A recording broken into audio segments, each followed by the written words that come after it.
يا لا يا لا يا لا يا لا لا لا لا لا لا.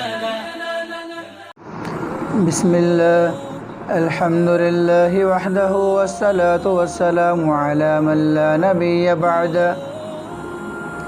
آج میں اس ویڈیو کے اندر آپ کے سامنے احادیث کے اندر وہ مقامات جہاں پر دعائیں قبول ہوتی ہیں، علماء کرام نے وہ مقامات جمع کیے ہیں اور ان کی تعداد 15 بتائی ہے. 15 ایسے موقع ہیں کہ جن پر مانگی ہوئی دعائیں اللہ جل شانہ اس کو فوراً قبول فرماتے ہیں، اور ایسے مقامات پر مانگی ہوئی دعائیں رد نہیں کی جاتی. ان میں سب سے پہلا جو وقت ہے وہ آذان کا وقت ہے. آذان کے وقت جو دعا مانگی جائے گی اللہ جل شانہ اس کو قبول فرمائیں گے. نمبر 2، اذان اور اقامت کے درمیان کا جو وقت ہے اس میں بھی جو دعا مانگی جائے گی اللہ جل شانہ اس کو بھی قبول فرمائیں گے. اور نمبر 3، فرمایا کہ 2 سجدوں کے درمیان جو وقت ہے اس میں بھی جو دعا مانگی جائے گی اللہ جل شانہ اس کو بھی قبول فرمائیں گے. اور نمبر 4، ہر نماز کے بعد جو دعا مانگی جائے اللہ جل شانہ اس کو قبول فرماتے ہیں.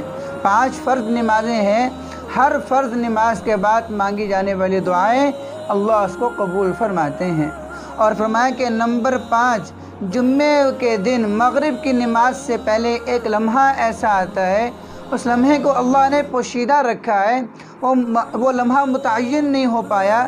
مغرب سے پہلے کا وقت، اس میں بھی جو دعائیں مانگی جائیں گی اللہ جل شانہ اس کو قبول فرمائیں گے. اور فرمایا کہ نمبر 6، رات کے اخیر وقت میں، آخر ثلث کے اندر، آخری تہائی میں جو دعا مانگی جائے گی اللہ جل شانہ اس کو بھی قبول فرمائیں گے.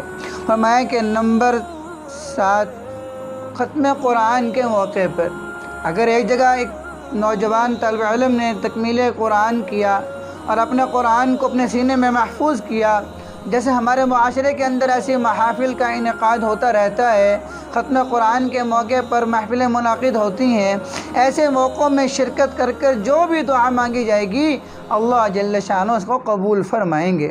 ہمارے کہ نمبر 8، روزہ دار کی دعا افطاری کے وقت میں.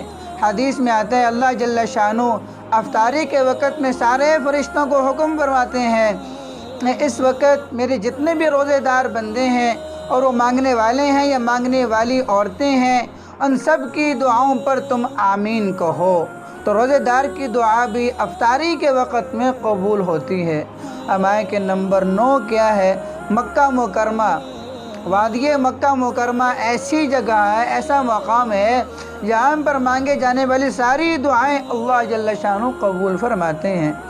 اور نمبر 10، ہمارے کہ حج کرنے والا، حج کے سعادت حاصل کرنے والا اور عمرہ کرنے والا، ان دونوں کی دعائیں بھی بعین ہی اللہ قبول فرماتے ہیں. جو دعا مانگیں گے اللہ اس کو فوراً قبولیت سے نوازیں گے.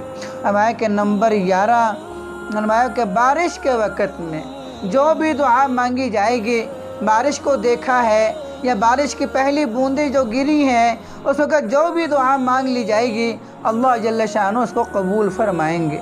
فرمایا کہ اس کے بعد جو وقت ہے سفر کے اندر، مسافر کی دعا بھی اللہ قبول فرماتے ہیں.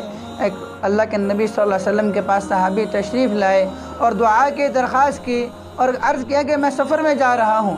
آپ صلی اللہ علیہ وسلم نے ارشاد فرمایا کہ اے صحابی، آپ سفر میں جا رہے ہیں اور مسافر کی دعا میں کوئی حجاب نہیں ہوتا، آپ مجھے اپنی دعاؤں میں یاد رکھیے گا. مسافر کو آپ وسلم بھی دعا کی تلقین اور حکم کر رہے ہیں.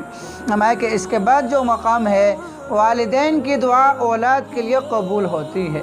ہمارے کہ والدین اپنی اولاد کے لیے جو مانگیں گے اللہ ان کو بعین ہی نوازیں گے.